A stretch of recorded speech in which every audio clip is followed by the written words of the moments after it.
Hey everybody, welcome to the September 29th episode of the Not Daddy Weekly Roundup. Almost October, so that means a couple more days and then it's Halloween season, so be ready for that. I like Halloween, so when Halloween hits, I think everything, every day has to be Halloween related at least. So, got some books here for you guys to review. Not a great week for books, I must say. I was disappointed by the Marvel and DC not having a whole bunch out, and the stuff they did have out, I didn't find that great. And same thing with the indie books. I was kind of let down. Usually, I love indie books, but this week it's the stuff I did read was not that awesome. So I mean, it was good, but I mean, stuff that's not going to stand out. So, well, let's jump into that. Maybe you'll like it. Just because I don't doesn't mean you will. So, let's check this out. First, let's jump into our sponsors. We got 204 Comics, Winnipeg local comic book store. We use these guys all the time. That's where we get our books to review and all our supplies. So use those guys. We use their pull system for the FOC, which I'll have the FOC dates up later on this week. Helps us guarantee get the books that we want. And also when you use those pull list FOC, you get a bit of a discount too. So that's always nice as well. We got Primo's Wrestling out of Winnipeg as well too. We like working with those guys. We're big wrestling fans, and we like supporting local indie wrestling. And then this weekend we got a big show coming up. We've talked about it already. Hope you guys are checking that out. Originally had the Flipping the Script there with Flip Gordon taking on Mentalo, and now this week we've also had a new 204 championship match added because the previous champion has forfeited the belt. So now this weekend on Sunday, the Outlaw Adam Knight will be taking on Billy Blaze. One of them will be champion.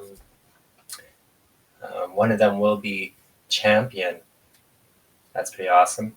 And then we also have earlier this week we have breaking news that Trent Seven is coming back. He's popping in this weekend, and he's going to be taking on AJ Crusher. So huge event. Tickets are all mostly sold out, I believe. I do have a few left if people want to reach out to me and get them. Or you can try getting some at the door if you want, but I don't think that'll be a good chance of that with these new events added. But either way, great show there. Looking forward to it. And then also don't forget that on Saturday night, we have the Tags show coming up. And this week for Tags, it will be the Hulk, and I will be hosting that as well, too. So we'll see you guys on Saturday night for that, too. So let's jump into the books for this week. First, we'll do the ones that I read digitally. We have the Flash here. Flash number 1, we got start of a new Flash series. This Flash series is okay.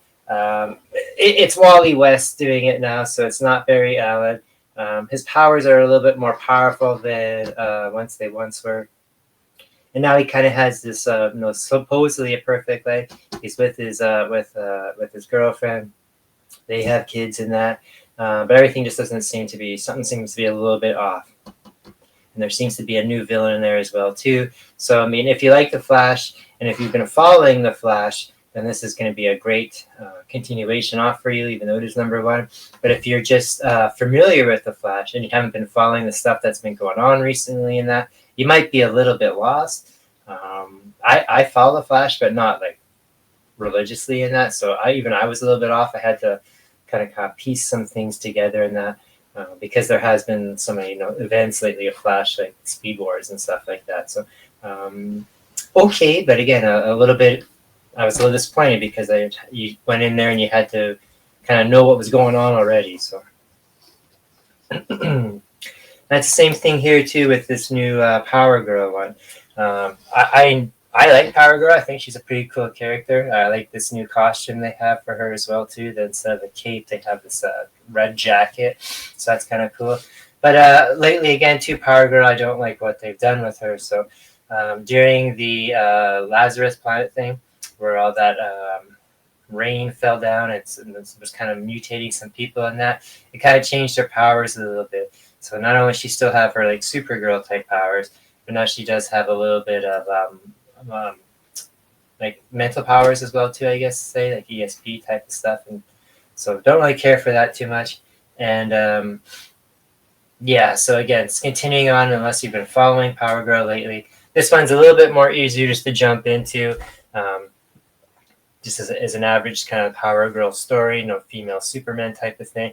But again, too, lots of stuff going on in the background there that you've had to be following already to know. So I don't know, maybe a little bit of a recap or something would have been nice. But again, if you're a Power Girl fan or if you're looking for something different, it might be okay. But again, I think they need to explain the characters a little bit more, especially for number ones, just kind of starting off. And then also from DC, digitally that I read was the Batman, Catwoman, Gotham. This is the Red Hood tie-in. I believe there's 2 issues of all these tie-ins that go to this. This one's okay. It just shows more of Catwoman kind of twisting Jason there, a Red Hood. Not trying to make him go against Batman per se, but to get him to join her side more. So again, it's Batman and his ideals against Catwoman and her kind of Robin Hood kind of control the criminal element idea. So this has been a pretty good series crossover-wise so far. This one isn't as important to read to get into or to tie into the story as much as the Catwoman one was last week. So if you didn't read the Catwoman one last week and then you read the main title for that Gotham, or you'd be a little bit lost. For this one, just kind of a little bit of background filler. The last book I read this week digitally was from Isago Jimbo, Ice and Snow #1. So this is part of a 3-part arc, and this is #1, Ice and Snow. Isago Jimbo is now back at Dark Horse Comics, where they had been for many years. They have recently been at IDW for a few years, and they have lost the license, and now it's back at Dark Horse. Continues on where it's left off. It's always been the same continuing story in that. So Usagi is traveling through this frozen mountain area with his, I don't know if he actually refers to him as a sidekick or not, but his younger cousin, kind of like an apprentice. And so they're frozen, and they need a place to stay, and they want to bunk down in this home that they come across, and they come across some warriors in that as well too. End up fighting them off, and end up staying in this kind of not deserted, but this farmhouse with this lady, and something crazy happens at the end of the story there too with the lady. So Stan Sakai's been doing these the writing and the art for Isago Jimbo for over 30 years now, continuously. So that's pretty awesome. So if you're an Isago Jimbo fan, or if you've never read the book before, this would be an okay place to start. This is the way it should be when you start on a new series, that you don't have to know a bunch of stuff going in, and if you do, it just adds to the enjoyment. All right, let's get into the raw stuff I read this week. Read this book here from Floating World Comics, and it's super independent. It's called Night Crazy. It is kind of disturbed. It is in black and white, and it's very, very rough, and like I said, kind of gothic underground art. It's about a young guy who lives in LA County. And he's basically, this is him just cruising around in his car one night. So it starts off in the story early where he's drops off, I guess, like a schoolmate that he's has a date. And then he continues on in his car and starts doing these other things throughout the night. And they get progressively worse and worse and more criminal. Like the one stop is he picks up a hooker and then just kind of goes and hangs out with some scumbag at a diner, gets some like twisted, like gross pictures, kind of like snuff film stuff, and then ends up taking some drugs and tripping out, just driving around in this it's a Pontiac GTO, just driving around doing stupid stuff, and he ends up doing even like more ridiculous stuff. Like I said, getting progressively more and more worse. He ends up breaking into a house with a gun and killing an older couple, and they allude to him, like raping the mother and stuff like that. And then she kind of hops in his car and keeps on driving around, cruising on the night. So very disturbed look of an evening with a psychopath cruising around in LA County. Floating World Comics. Night cruising. So yeah, that's what started off my reading this week. So it didn't really get too much better than that. From Anyone Comics, we have Millennials. And this is exactly what you're expecting when you see the cover here. It's a book about millennial generation superheroes and how they're so like kind of whiny and title and that. But at the same time, too, it is kind of funny and pokes no fun and everything. I will say that the artwork inside and the coloring is really good, top notch that way. So I did enjoy that. But this is kind of like a sarcastic, new take on the X-Men nowadays if they're millennials and that. So that's kind of neat that way, I guess, too. But I always rip on millennials, so that's why I thought this was kind of funny, but kind of not worth reading as well at the same time. But like I said, it is great artwork, and it is a very well put together comic as well too. So good quality and that good print, good cover. So. Millennials, You Are Special from Anyone Comics. And like I said, it does have really good artwork. From Vault Comics, we have Sainted Love. This one here is super graphic. It's not gory or violent or anything. It's actually graphic in the sense that it is with these two gay lovers. So it says here it's New York City in 1907, and Malcolm is the greatest inventor the world's never heard of, and his lover, John Wolfe, is the toughest bare-knuckle boxer in the city. And then Malcolm's invention is they call it a chronochronometer, which is actually just a time machine, and he ends up falling through it, and the bare knuckle boxer follows him through just literally seconds later, but he ends up showing up an hour later. And at this point, it's not 1907; it's like the 50s, just after the World War II and that. So obviously a big time difference. But these guys, this book does have a lot of. It's all set in like the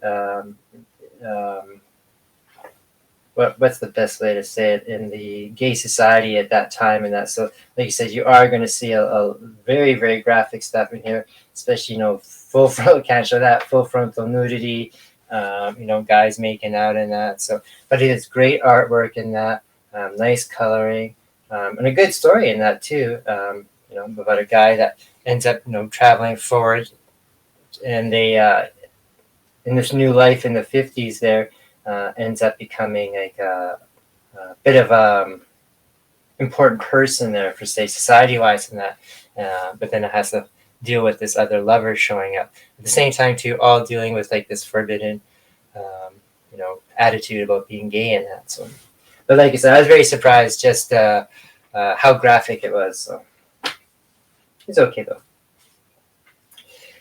One of the books I did like this week, this is from Massive Comics, but I thought this was originally was going to be a Whatnot book, but maybe it's not. Or maybe I believe Massive is what the books are called now from Whatnot. But this is Harriet Tubman, Demon Slayer. I always like when they have these like true fiction type of thing or historical fiction books like Abraham Lincoln, Vampire Hunter, or Pride and Prejudice and Zombies. So real stories or real fiction, and then they add like the supernatural stuff to it. So this is Harriet Tubman, the Demon Slayer. She was a fighter for the slaves with the Underground Railroad in that, and there's the same thing going on here. You have a black couple here trying to escape South life and getting ready to run on the railroad. And they end up being apprehended by these, I guess, slave hunters and that work for the farm, the plantation. And they end up, shooting them to escape in that. But then they realize that these guys, they don't die because they are vampires. So So they come back to life, and then Harriet Tubman jumps in to save them, kill the vampires, and then set these people on their way. So we find out that she is not only the freedom fighter for historically with these slaves, but she's also kind of like a monster hunter as well too. So I enjoyed that. I enjoyed the artwork. The story's pretty good so far. We'll see where it goes from there. Like I said, it's just kind of fun. And again, she just doesn't fight vampires. It also says here she fights monsters of all sorts. So vampires, witches, demons. So we'll see where it goes from there. And there was a lot of pretty cool covers for this book as well too. So I enjoyed that as well. Like I said, massive publishing, which I believe is Whatnot.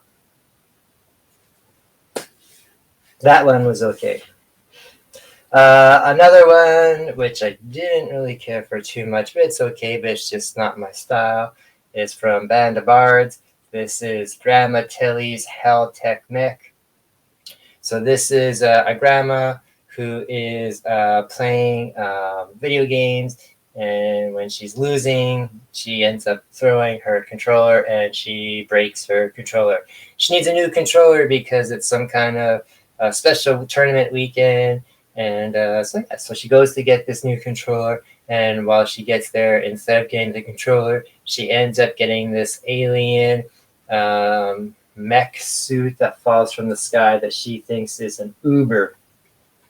So she jumps in this thing and ends up becoming like this those kaiju mech suit type of thing, where she ends up using her video game skills to solve the monster problem in this mech suit. So like I said, sounds silly. It is silly, and it has this kind of silly type of art in here, but a very well put together book. Nice cardstock cover.